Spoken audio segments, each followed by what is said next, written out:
Olu lusasazo ngqo lwendaba lusiza kumagumbi ethu osasazo eStudio 9 kuNdlunkulu we-SABC e-Auckland Park eGauteng nazi eziphala phambili. Tema ngishintshana nozakwethu besokwina ishift bezohand over kithi. Bese kuqala futhi uqala ukudanga. Uluntu lwamazwe angaphandle eMtshezi KwaZulu-Natal luthi kukhulile ukugrogriswa kwalo emva kokuba abantu bezithathele impahla kwiivenkile zalo ezilishumi. So many police came in looking for them. We know that they are protected, and at this point, and it's so disappointing, I know that the police are involved. Udade wexhoba loqweqwediso elungumnini wesiphaza uMazwi Khubeka uthi kuyabonakala ukuba baliqela abantu ababandakanyekayo ekuxhilweni komnakwabo kwaye baquka namalungu enkonzo yesipolisa. Molweni Mzontsundu singonondaba belijelo losasazo sesilungele ukuniphakela kuvimba wethu ngokuhlwanje ngokukhawuleza masingene emxholweni. Uluntu lwamazwe angaphandle eMtshezi KwaZulu-Natal luthi kukhulile ukugrogriswa kwalo emva kokuba abantu bezithathele impahla kwiivenkile zalo ezilishumi. Oku kuzidaphela kwenzeka emva kokuba iqela labanini bevenkile bamazwe angaphandle lufumene umyalelo wenkundla uyalela usodolophu omasipala Inkosi uLanga Libalele uMnumzana Mduduzi Myezwa nomasipala ukuba abavumele bashishine ngokusemthethweni. Ebutsheni balenyanga usodolophu waxelela igqiza labemi bamazwe angaphandle ukuba linentsuku ezingama-21 ukuba liphume liphele eMtshezi. Kuthiwa yize sekuthuli kuleli dolobha kodwa akusenokubukana ngeziqu zamehlo phakathi kwabokufika nabakuleli. Izitolo zabokufika besivaliwe ngomgqibelo. Abanikazi bazo bathi balahlekelwe yikho konke abebenakho ngenkathi kutatshwa izimpahla, kubulawe amawindi neminyango. Abantu bebefuna ukungena ngodleki lezitolo ngaphambi kokuthi bahlakazwe amaphoyisa. uTarik Menwood onesitolo somakhalekhukhwini uthi kunabantu bebezama ukugqekeza isitolo sakhe ezintatha kuzosa kube umgqibelo. Uthi uzwe nge-alarm esekhaya wase ephuthuma ebheka ku-CCTV camera. So they try the fail and night time they will come and I will see my cameras inside. They try around about 2:30. They're still trying and 5 o'clock round about they push the door, they're coming inside. When alarm is coming on and they run away. Abanye bakuleli bathi abokufika bayabasiza ngokubafundisa amakhono. Le ndoda ngathi ngifika la edrobheni kwaba indoda engimukelayo ngifundisa yonke into ngangazi lutho kodwa ngamafoni sekukhona engicoshile. Ngisaqhubeka ngiyafunda njalo kodwa iyona ndoda eyangizama. Tema ngishintshana nozakwethu besokwina ishift bezohand over kithi. Bese kuqala futhi uqala ukudanga ukugqekeza kwesinye isitolo kodwa labantu bezama ukugqekeza abaphumelelanga ngoba nje wakhala alarm saphuma sabaphuthuma babaleka bangena erenk. Umholi womphakathi wamaPakistani eMtshezi usenxuse ukuthi imeya ledolobha ime nabo. We still gonna request to our honorable mayor. We still gonna request, please sir, that think about us too. We want to work together. We want to live here nicely as a good community. We want to build our town as good. The people must talk about our town. There is community staying very nicely. They are together. Abokufika abaningi lapha bathi sebehlalele ovalweni bengazi ukuthi ikusasa libaphatheleni njengoba izinsongo ziqhubeka kuthiwa babuyele emazweni abo. Londi Khadebe, SABC News, eMtshezi. Ilungu losapho lomnini wesiphaza uMazwi Khubeka oneminyaka engama-27 ubudala nowaxhilwa eFalsolas kwimpuma yeGauteng ngo-April walonyaka lube nodliwano-ndlebe olukhethekileyo nejelo le-SABC malunga nentlungu olwadlula kuyo ngethuba engaziwa ukuba uphi unyana walo. Ethetha ne-SABC udade wabo uNomndeni Khubeka uthe kuyabonakala ukuba baliqela abantu ababandakanyekayo ekuxhilweni komnakwabo kwaye baquka namalungu namalungu enkonzo yesipolisa. Nanjengoko sekudlule phantse inyanga emva kokukhululwa kukaMazwi kuBheka emva kokuxhwilwa kwakhe kuvela iinkcukacha ezintsha malunga nesi siganeko ethetha kudliwano-ndlebe olukhethekileyo kunye nelijelo le-SABC udadewabo uNomndeni kuBheka uthe umntakwabo ubaxelele ukuba phakathi kwezizathu zokuxhwilwa kwakhe kukuba waxelelwa ukuba abemi boMzantsi Afrika bavumelekanga ukuba nezipaza shop ezilokishini.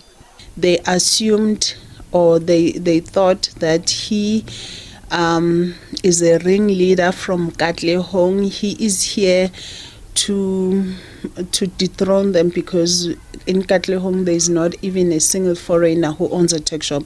So they thought that he is here to push I don't know, some type of an agenda to make them close the shop. He was beaten up for that because they kept asking him who he was working with, but he knows nothing about that. Number two, they built that place. So now when he comes in, I don't know how they think because he came in after they had left. He is not the reason why they had left. So now they are disgruntled because they still owed money apparently by the owner. That's what they told him, that tuck shop, it's ours. You are occupying our space. And number three, everything that we all know that South Africans are not allowed to own tuck shops in the township. So those are the three things that made him to be kidnapped. uMazwi kuBheka walahleka ngomhla wesibini ngo-April emva kokuba isithuthi esingaqondakaliyo sabonwa sisihlasi senyuka sihlolisisa isipaza shop sakhe. Usapho luthi kuyabonakala ukuba namalunga athile enkonzo yesipolisa anesandla kwesi sehlo kwaye nangoku asafuna ukuyazi ukuba ufihlwe kweyiphi indawo uMazwi. He says for almost 3 months, if not more, after moving here, the police and other people kept coming and asking about the people who were occupying the tuck shop. And then he told them that he doesn't know them. So many police came in looking for them. Why were they looking for them? So we know that they are protected. And at this point, and it's so disappointing, I know that the police are involved. Emva kwentshukumo eziliqela uMazwi kuBheka wabuya ngomhla wesibini ngoMeyi kungoku nje uhlala kwindawo efihliweyo ngenxa yemiba yezokhuseleko. Umongameli Cyril Ramaphosa uthi ikomishoni kaMadlanga yinkqubo efanelekileyo yokukhucula elilizwe ingakumbi inkqubo yobulungisa kubukelemnqa ebethetha ecaleni neziko le-SABC kuphehlelelo lwephulo lokubhaliswa lwabavoti lwe-ANC eGauteng eRiverside View eDiepsloot kumantla eGauteng.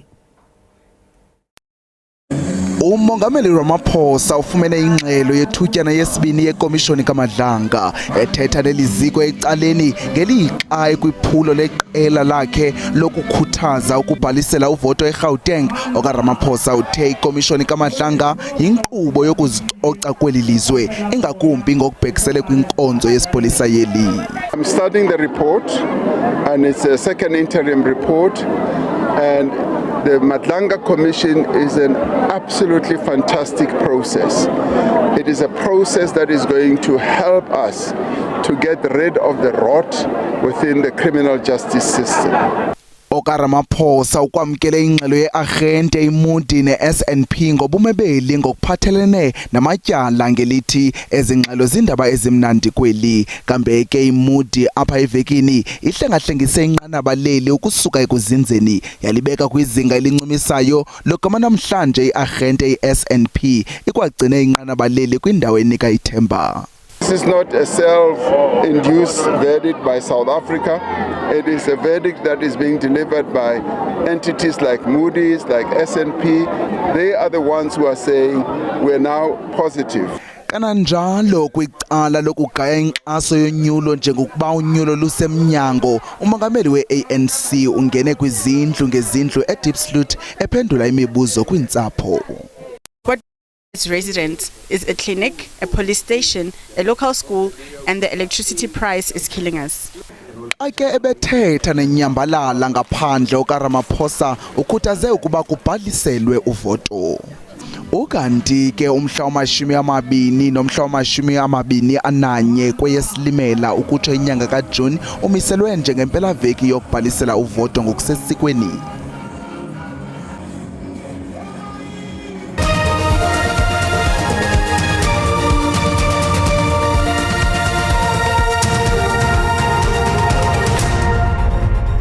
Sinamkele kwakhona kwabo basandu kungena sihlabele mgama.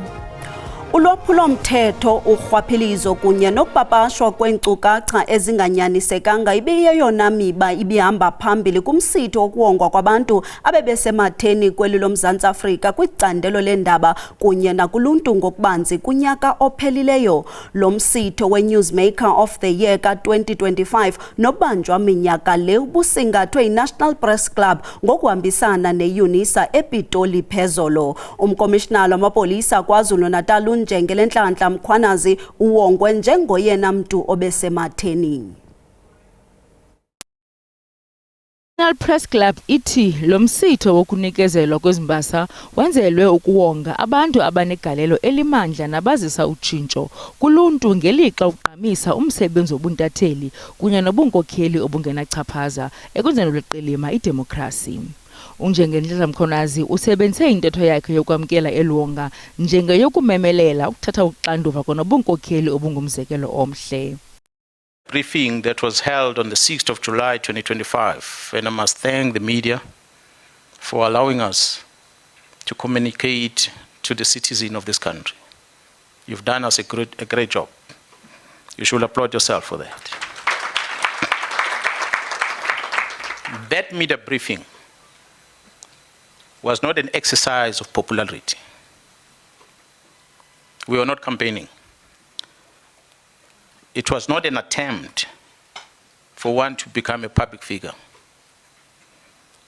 It was an act of duty, an act informed by conscience. It is an act that we perform because of the love of the country, South Africa. Unjengele Mkhwanazi uthulele umnqwazi kwanika imbeko kumapolisa azibeka emngciphekweni mhla nezolo mbombozone zeli ekhusela uluntu. Intatheli ye-SABC yendaba zangamazwe ngaphandle obuhlale phele uwongwe ngembasa kwicandelo leendaba zikamabonakude ngomsebenzi wakhe uphuma izandla.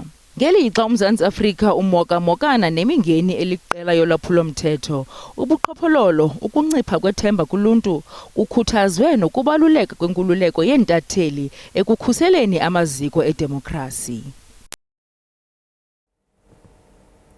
Umbutho iDA ubongoze bonke abavoti abaselungelelweni ukuba babhalisele ukuvota kunyulo lorhulumente basemakhaya noluza kubanjwa ngomhla wesine kwinyanga yenkanga. Lo mbutho usungule iphulo lokubhalisa abavoti kwiziko loluntu elise-Easteras ePitoli. Eyona nto iphambili kwiphulo lonyulo lombutho iDA kukwenza abemi boMzantsi Afrika bakholelwe ukuba ivoti nganye ibalulekile. Okunye kukuqinisekisa okokuba wonke umchasi weDA uza kulonyulo nomvoti omtsha abemnye ubuncinane. If you don't register, then you can't vote on the voting day, and so many people don't know that. So many people just arrive at the polls to vote. Meanwhile, they're not registered. Abanye abalandeli balombutho bafunge ukuba baza kufundisa abo babangqongileyo ngokubaluleka kokubhalisela unyulo. We are here to encourage others to vote, to make sure we win, to make sure we get the opportunities. After the election, we are looking forward to street lights to be fixed, potholes and dumping, also more employment for our younger youth. Iyongeza ngelithi amalungu ayo kwikomiti yeParlamente engakhokelela ekuguzulweni kwakamongameli anoxanduva olulodwa. The mandate is to get to the truth, to make sure that that committee gets to the truth, to be absolutely relentless and rigorous in asking all the questions that need to be answered, that need to be asked, and getting the answers properly and finding out what really happened there. Akukacaci ukuba iDA iza kucela kusini na umongameli Cyril Ramaphosa ukuba ahlehlise ikhabhinethi yakhe ukuze enze utshintsho oluhambelana neenkokheli zalo mbutho ezisanda kunyulwa. Unobhala jikelele we-NFP uSunset Bheki-Xaba ukhuphe ingxelo eqinisekisa ngokugxothwa kumbutho kosihlalo weliqela uMbali Shinga. uXaba uthi lo kaShinga ugxothwe emva kwenkqubo yoluleko ebanzi nequka isibheno sakhe ngokomgaqo-siseko we-NFP. Lo kaShinga kuthiwa unetyala lokungaziphathi kakuhle nokungathobeli imigaqo ye-NFP, nto leyo ekhokhele ekugxothweni kwakhe ngoko nangoko. Inkokheli ye-PAC uMzwanele Nyontso ithi umba wabemi bamanye amazwe angaphandle abahlala eMzantsi Afrika ayingonobangela wemingeni yeli lizwe, koko ingxaki yintswelangqesho. uNyontso ebethetha kwimibhiyozo ye-Afrika yalo mbutho ebibanjelwe kuCentane eMpuma Koloni. Umbhiyozo we-PAC wenyanga yobu-Afrika uhambisana nenkqubo yayo yokukhuthaza umanyano, ukuthethana nabahlali kwanokuthatha inxaxheba kwezopolitiko. Kwesisankxwe esikhulayo kweli sokuqhankqalazela abaphambukeli abangenampephamvume zokuba kweli, eli qela livakalise olwalo uluvo. Ingxaki ayikho kubantu bangaphandle, ingxaki sithini elizweni nje jikelele, uqoqosho alukhuli. I-PAC iphinde yaphehlelela ngokusesikweni isebe layo kulo mmandla. Lentswelangqesho nentswela imisebenzi nokulama ilapha kanye ezilalini. Ukanti umba womhlaba useyinto exhalabisayo kubahlali. Sohluthwa amalungelo wethu. Abantu abatsha bavakalise ukungonwabi kwabo ngumcimbi wentswelangqesho. Asiphangeli, asisebenzi, imisebenzi ayikho, sihleli sibaninzi asiphangeli. I-PAC iphinde yakhuthaza abantu ingakumbi ulutsha ukuba babhalisele ukuvota. Kwiindaba ze-SABC ndingufundiswa Mhlekude eThuthurha kuCentane. Abemi abaninzi bamazwe angaphandle bathi amaxabiso aphantsi, ixabiso elingcono neempahla ezisemgangathweni eMzantsi Afrika ziyabachwayitisa ukuba bathenge kweli. Idolophu enomda iMusina eLimpopo sekuqenqgeleke iminyaka ingundoqo ekufunquleni uqoqosho lweli. Kukho abemi baseZimbabwe naseZambia abanqumla kumda iBeitbridge ukuthenga. Ngumbono Mxesibe uphantsi phezulu kuyaququzelwa kwidolophu yaseMusina okuna njengoko idolophu zakumantla eli zisamkela amawakawaka abantu abanqumla imida bengabathengi nabarhwebelanayo ngokutya, izinto zokwakha, impahla nokunye kwexabiso. Kekambe abathengi bavakalisa ngelithi uMzantsi Afrika unothotho lwezinto ezifikelelekayo, besoleka ngelithi kumazwe abo azikho impahla ezingundoqo okanye amaxabiso azo axhomile. As of myself, I also am a transporter. I transport people from Zimbabwe coming and buying here. They buy and sell. As far as I'm concerned, it's very reliable and convenient. I love coming here because things here are cheap than in Zimbabwe, and some important things are not available there. Kananjalo abanye osomashishini eMusina bathi abantu abasuka kumazwe asebumelwaneni ngabona banesandla esizinzileyo kumashishini wabo. Once Zimbabweans not coming to South Africa this side will be not having any job. You see, you can even see these old shops. Once you see that border is closed, no one will be opening, no one will be running business here around. Longama ibhunga lezoshishino nemveliso eLimpopo lithi abathengi abangaphaya kwemida banegalelo lebillions zerandi kuqoqosho lwaseMzantsi Afrika minyaka le. These cross-border shoppers and commercial traders do far more than just buy groceries. They act as decentralized exporters. By purchasing South African manufactured goods, textiles and building materials directly from local wholesalers, they pump billions of rands into our retail sector and keep thousands of local SMMEs alive. Now, if we were to look at this from the import-export point of view, their massive purchasing power is the literal foundation justifying mega projects like the Musina Makhado Special Economic Zone and the multi-billion rand upgrades to the Beitbridge border. Ukanti ke abathengi osomashishini nabatyali imali bangaphaya kwemida abafaka amawaka-waka erandi kwicandelo lezokubuka iindwendwe nanjengoko amatyeli ngamatyeli betyelela. Sibulele mawethu ngokusiboleka kwenu indlebe kamnandi.